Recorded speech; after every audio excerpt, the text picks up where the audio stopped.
is only, as I said yesterday, a photo opportunity. So they go there to London or to, I don't know where, Pittsburgh, and that's it. Because there are no institutions tied to the G20. So it's impossible to implement decisions without having, the day-by-day mechanisms to put into practice what has been vague accorded upon. So it's up to now, it's just goodwill, with some influence on what? On the United Nations, on the IMF, for instance. What has been probably the real more positive step ahead was done by the G20 was the reinforcement of the IMF. I mean, in terms of special rights, drawing rights. Well, but nothing about the IMF reform. Even what has been said about how to balance is ridiculous, because the IMF works under the veto power of the United States, since it's enough to have 16%, more than 15% of the votes to have veto. And only one country has, USA. So really, the goodwill, yes. Some transformation within the IMF, yes. The new direction there is more progressive, if I can put it like that. It's more easier now to get money from the IMF than had been before, because of conditionality, so on and so forth. It's an important step ahead, but it's almost nothing in terms of the architecture. Well, about regulations, the regulatory system. The point is that the International Bank of Settlements is an important agency to propose regulations. The countries that use the regulation, enforce the regulation, are in good shape, including Spain, in terms of the banking system, including Latin America, because we decide not to allow leverage more than 12 times the capital of the banks, and you have a supervisory control monitoring what was occurring within the financial system. So the regulation is already there, but the power to enforce the regulation is not there. So the United States decided just not to take into account, like the Kyoto Protocol, just not to take into account. So it's rather a political question than a question of the design of a power structure. It's a political question. And in terms of from a political perspective, something new is occurring. For instance, China, not just China.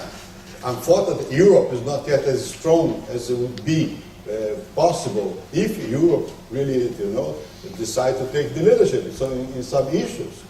Some countries in the third world are also, the former third world, are also trying to play a role, and this depends again on leadership.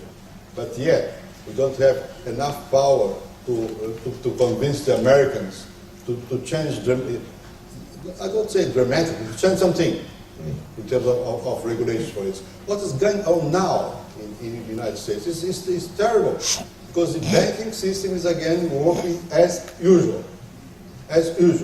And on top of that, the fiscal cost of that, at the end, the American people will pay either by the increasing of taxes or inflation, and the rest of the world as well. So the consequence of the price, everyone said that, are still ahead in fiscal terms, in terms of unemployment, in terms of reorganization of the productive system. Even a country like mine, which will suffer minimally the consequence of the crisis. But last year, the rate of growth was 5. This year, we're very happy, is 0. Well, that's not a good result. We are losing space. If you look at exports, again, we are exporting to China.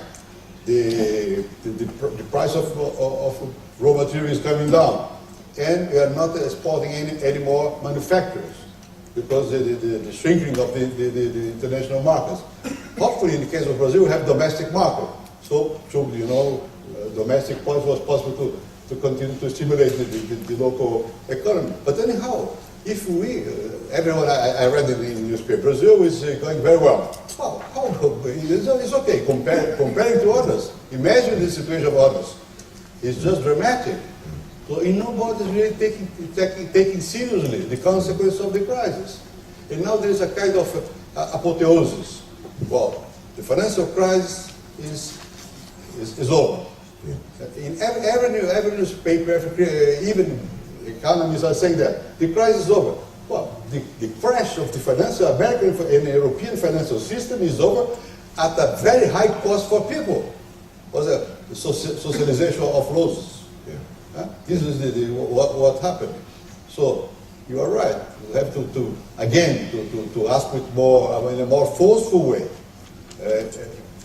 for a new organization of the old system, provided you have power to countervail those who have power. Don't prefer don't to change anything. That's what I say.